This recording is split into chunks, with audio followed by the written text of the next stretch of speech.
Now, to discuss the meeting between Kim Yong-chol and Mike Pompeo, as well as some of the other developments today, we have with us Professor Shin Sang-hyup from Kyunghee University. Professor Shin, thank you for joining us. Well, pleased to be here. So Mike Pompeo has now met with Kim Yong-chol over 2 days, and although he said progress has been made, there still remains a great deal of work to do. What do you make of Mike Pompeo's statement? Well, first of all, I want to emphasize the meeting between Secretary Pompeo and the Vice Chairman Kim Yong-chol of North Korea. That was the highest working level meeting. So at the meeting, they discussed many things, and then they seemed to reach an agreement about many issues. But according to the protocol, you know, all details will be discussed and published by the two leaders of the government, the USA and the North Korea. What I mean is that they discussed and they made the agreement about the many issues, but they do not explain all of them to the public, to the press, before the summit meeting. And then at the summit meeting, two leaders, I mean President Trump and the North Korean leader Kim Jong-un discuss, and then maybe if they reach an agreement, they will announce all the agreement which they made at after the summit meeting. But one thing, and I want to emphasize, is that, you know, even though they agreed, I mean, Mr. Pompeo and then the Kim Yong-chol, they made a progress in the negotiation, but there must be many things to be discussed further, such as that, as we know very well, the USA government has emphasized the North Korean denuclearization issue should be solved in all in one way. But the North Korean government has emphasized that this issue should be solved step by step. So there must be some big differences in a way to solve this North Korean nuclear crisis. And then another one is that, you know, the USA was reported to discuss about the eradication of the biochemical weapons, but North Korea was against this idea. Maybe they should discuss those kind of things continuously to finalize their negotiation between two countries, I think. Sure. If you look at the body language of Pompeo in that statement, it wasn't particularly confident, or it didn't seem like, he seemed a little bit frustrated almost. And he did reiterate in that comment that the US demanded complete, verifiable, irreversible denuclearization, CVIG as we know it. But he also added, "We envision a strong, connected and secure, prosperous North Korea that maintains its cultural heritage but is integrated into the community of nations." Does this also suggest that North Korea has demanded some sort of what they've called CVIG, complete, irreversible guarantee of the regime's survival? Well, yeah, of course. I mean, there must be some give and takes at the negotiation between USA and North Korea. Well, if North Korea gave up their nuclear programs, including ICBM program, well, they do expect something from USA. Well, immediately they want to stop the economic sanctions against the North Korea, because North Korean economy has been in a bad shape because of economic sanctions, which was initiated by the United States and United Nations. So if they reached an agreement at the negotiation, definitely the North Korea asked USA to stop economic sanctions against North Korea, and eventually that the USA government will give the CVIG, you know, guarantee the regime itself in North Korea and the economic prosperity, and also they will give a chance to North Korea to be a country of the global community. So that those kind of things can be a kind of the rewards which USA can assure to North Korea for their giving up their nuclear programs. Pompeo also revealed that Kim Yong-chol was on his way to Washington to deliver the message, a letter from Kim Jong-un to Donald Trump. What do you think is in that letter? Well, definitely the letter, maybe the North Korean leader Kim Jong-un will give his idea in this letter.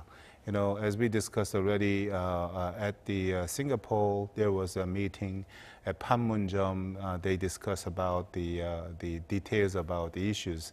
which will be on the agenda of the negotiations and at the summit meeting. And Mr. Pompeo had also the negotiation, talk with the Kim Yong-chol. So certainly over the last 72 hours, they made a real progress and huge progress at the negotiations. So, as I already explained before, including all those discussions made by the two countries, the Kim Jong-un will give a final thought about these issues to the President Trump in this letter. So if the letter tells the USA president that he is agree with the USA about the big issues which was raised by the negotiations in Singapore, Panmunjom, and New York. And then next one is that what kind of response Mr. Trump will give to North Korea. If North Korea gave the similar opinions to USA, what Mr. Trump expected, then Mr. Trump would take the ideas, proposals from North Korea. Then there must be some big progress could be made at the summit meeting. Then that will be a turning point, not only in the relations between USA and North Korea, but also in the peace, global peace, I think. So for now, you do think the US-North Korea summit will happen on June 12th as scheduled? I think so. I think so. Considering all the progress made by the USA and North Korea, there must be the summit meeting June 12th. Of course, several days before, Mr. Trump said that the meeting could take place the July 12th. But I think this is a part of the game, negotiation with North Korea. So there must be a high possibility that we will be able to see the summit meeting between USA and North Korea on July 12th. Trump has also suggested that he may need to meet Kim many more times, not just this once. And with that, there's some suggestion that he could also be looking to pursue a deal that towards declaration of officially ending the Korean War and perhaps make an inter-Korean peace treaty as well. Do you think that could be on the cards? I do open the possibility, but still we have to wait and see, because depending on the summit meeting between USA and North Korea, we should think about the possibility of the those kind of things. What I mean is that, if both leaders agreed on the many things which were discussed by the two countries, so if they make a big progress in the negotiation between two countries, then maybe we can think about the possibility of the signing the peace treaty and some declaring the end of the Korean War officially.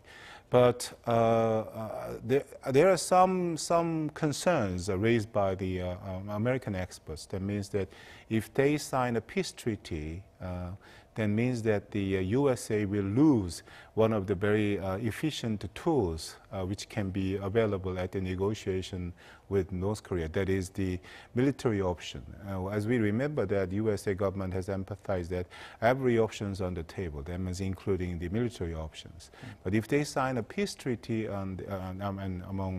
with the participation of Korea, that means that USA will not use the military option anymore for the negotiation with the United States. So this means that there are pros and cons about these kind of events.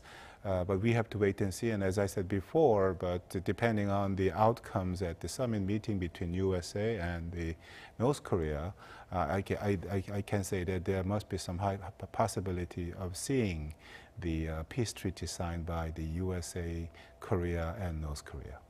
Moving on to developments that are happening here on the Korean Peninsula. Today, the inter-Korean high-level talks took place in Panmunjom today, after it was cancelled abruptly last time. There's some results starting to come out, but what do you think can be achieved from these talks here in Korea? Well, it was reported that they will discuss about how to step up their economic cooperations. Well, they will discuss about reconnecting the railroad between North Korea and South Korea, and rebuild the roads in North Korea, and eventually they want to establish build the railroads connecting the Europe, transpassing the Siberia. This could be very big project, and which can give the very positive effects on not only on North Korean economy but also the South Korean economy as well. And also they will discuss about the reunion of the separate families, and then the participating in the Asian Games, which is scheduled to be held in August. And then all those kind of things we will be on the table for the meeting today. And then, but one thing is really concerned about right now is that there are two very sensitive issues. And that is about the return of the North Korean restaurant workers. I mean, North Korean Red Cross, and then they have emphasized that North Korean restaurant workers who got the political asylum last year, they said that they're against their will, so they should be returned. But I think this is very sensitive issue, and I mean, can that be resolved for the separated family reunions to happen? North Korea seems to have tied the two together. Yeah, but that's the tactic. But on the part of South Korean government, we cannot take it. I mean, it's going to be a big problem if the South Korean government to take those kind of demands from North Korea. So at the moment, I think the U.S. and South Korean government will explain the situation as much as we can to North Korea. And another issue, which is also very sensitive, is that about the joint military drill with the USA. I mean, North Korean government has asked the South Korean government to stop joint military drills with the USA. But this is also the very sensitive issue. I mean, South Korean government has emphasized that this is not a part of the negotiation, the current negotiation with North Korea. But North Korea kept on asking that the South Korean government to discuss about this issue. So there must be some possibility to discuss about. I mean, North Korea raised these two issues at the table, but we have to wait and see. But for the successful outcome at this meeting, definitely North Korea should refrain themselves from raising such a kind of sensitive issues, but South Korean government also should prepare for those kind of the very embarrassing situation at the table with North Korea. Well, that's all we have time for today. But thank you for coming in today and sharing your insights with us, and we look forward to having you again soon. My pleasure.